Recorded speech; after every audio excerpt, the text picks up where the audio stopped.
एक बच्चे का मैसेज आया मेरे पास, सर आप असाइनमेंट में और क्लास में इतने टफ टफ क्वेश्चन करा रहे हो, जेई मेन जेई एडवांस के सवाल करा रहे हो, और एजुकेशन मिनिस्टर साहब ने बोला है कि पेपर इस बार का इजी आएगा, 12th के स्तर पे आएगा, क्योंकि पिछले साल का पेपर हमसे बहुत टफ बन गया था और हमारी कमिटी बनी है और कमिटी की ये फाइंडिंग है। मुझे भी नहीं पता था ये बात। मैंने बोला तुमसे किसने बोला भाई? तो बोला सर एजुकेशन मिनिस्टर साहब ने बोला, आप देखिए वीडियो, कई लोगों ने यूट्यूब पे वीडियो भी बनाए हैं। फिर मैं देखा उसको तो कुछ ऐसा स्टेटमेंट आया कि पिछले 3-4 सालों से जो पेपर का पैटर्न था उसको अचानक से हमने चेंज कर दिया 2025 में। तो 4-5 साल के पेपर का पूरा एनालिसिस किया जाएगा और एनालिसिस के बाद पेपर को बैलेंस किया जाएगा और जो 12th के स्तर पे उस पेपर को लाया जाएगा। देख भाई ऐसा है, ये हर बार इनका कोई भरोसा नहीं है, ये क्या बोलते हैं और क्या करते हैं। तो रेदर देन कि ये सब सारी बातें सुनी जाए, उससे ज्यादा बेहतर है कि आप तैयारी करिए। आप अपना एक गोल बनाइए, सुनिए ध्यान से, आप अपना एक गोल बनाइए और सीक्वेंस में तैयारी करिए, सीक्वेंस में तैयारी करिए।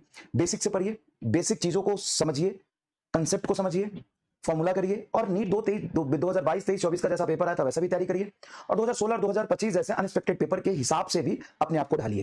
थोड़ी सी मुश्किल चीजों की भी तैयारी करिए, बेसिक चीज भी अच्छे से प्रैक्टिस करिए, है ना, कोई चीज छूटनी नहीं चाहिए, इस तरीके से तैयारी करिए। आपको क्या लगता है कि अगर पेपर इजी आएगा तो सिलेक्शन किसका होगा? जो बहुत मेहनत किया है। पेपर टफ आएगा तो सिलेक्शन किसका होगा? जो बहुत मेहनत किया है। तो उनका कोई भरोसा नहीं है। 2016 में पेपर टफ था, 2017 में इजी आया था। 2021 में पेपर टफ था रिलेटिवली, 2022 में इजी आया था। 2025 में टफ था, 2026 में इजी भी हो सकता है, टफ भी हो सकता है। अब पेपर एनटीए को भी, एजुकेशन मिनिस्टर को भी, और उनको भी नहीं पता कैसा होगा, क्योंकि एक्चुअल में पेपर जब बनता है ना तो 6-7 सेट बनता है और सारे सेट इजी नहीं होते, सारे सेट टफ नहीं होते, उसमें से कोई एक सेट उठा के दे देगा। तो लास्ट तक भी नहीं पता होता ना कि पेपर कैसा बन जाएगा।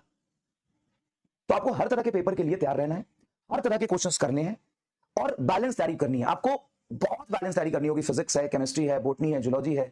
इस तरीके से आपको सबको एक टारगेट लेके, फिक्स टारगेट लेके चलना होगा कि मुझे इतना चाहिए, अब इतना चाहिए तो इसके लिए इतना करना होगा। अब कई बच्चों का टारगेट है मुझे फिजिक्स में 120 चाहिए सर, अगर बहुत टफ पेपर आ गया तो मुझे 100 नंबर चाहिए सर, तो 100 नंबर के लिए क्लास करो, डीपीपी करो और असाइनमेंट 50% कर लो, जेईई मेन के क्वेश्चन जो देता हूं असाइनमेंट वो कर लो, और 120 प्लस आ जाएंगे। लेकिन तुमको चाहिए कि नहीं सर हमको तो चाहे पेपर कैसा भी हो जाए, हमको तो 160 170 चाहिए, चाहे पेपर 2016 या 2025 जैसा आ जाए, तो आपको सारे असाइनमेंट करने पड़ेंगे जो मैं दे रहा हूं। आपको लगता है नहीं मुझे तो 80 से 100 नंबर चाहिए सर, मैं उधर केमिस्ट्री में ले आऊंगा 160 और बायोलॉजी में ले आऊंगा 350 ले आऊंगा, 160 ले आऊंगा। तो अगर तुम्हें लगता है कि तू 350 और 160 ले आएगा तो 0 6 5 11 यहां से 1 3 1 4 1 5 510 80 नंबर मुझे दिलवा दो सर, तो सिर्फ क्लास और डीपीपी कर ले हो जाएगा। तो अपना गोल बना, अब उस गोल के अकॉर्डिंग चल। तो नहीं सर हमें फिजिक्स में 160 प्लस नंबर तो चाहिए, चाहे पेपर कैसा आ जाए।